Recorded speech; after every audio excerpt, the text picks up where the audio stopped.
के परिवारवा कि कहीं रे घरवा के एक परिवारवा बिचारवा लगा लगा बा बिचारवा लगा लगा बा एक ही रे घरवा के एक ही रे घरवा के एक परिवारवा बिचारवा लगा लगा बा बिचारवा लगा लगा बा।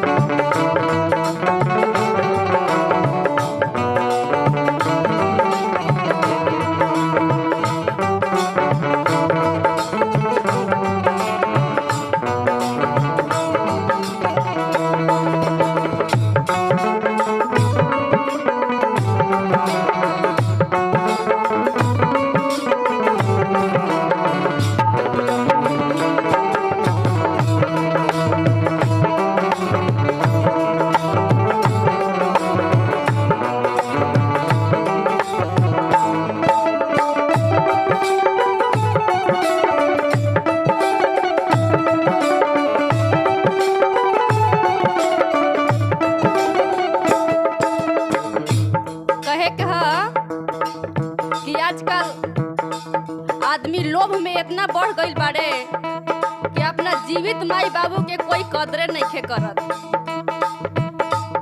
भाव लगल बा। रुके नहीं बाबूजी के लोरवा के धार हो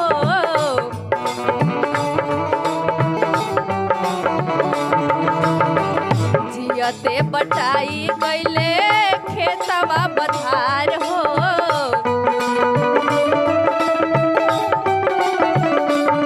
के नहीं बाबूजी के लोरवा के धार हो जियते बटाई गईले खेतवा बधार हो सब काके पोसी देले ए गुड़िया चारवा सब काके पोसी देले ए गुड़िया चारवा आसारवा लगा लगा बा आसारवा लगा लगा बा।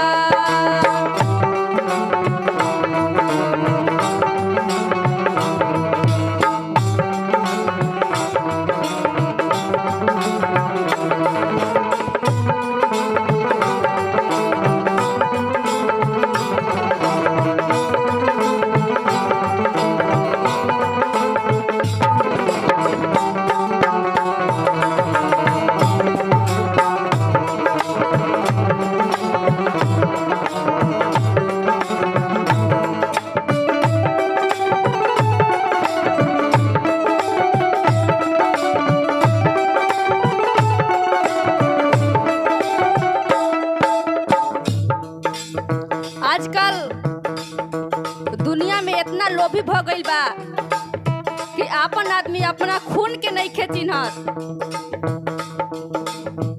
लागे भाई ले लीही भाई के जानवा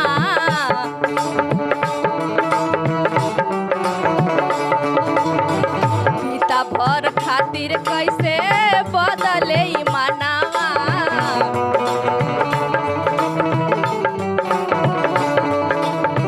लागे भाई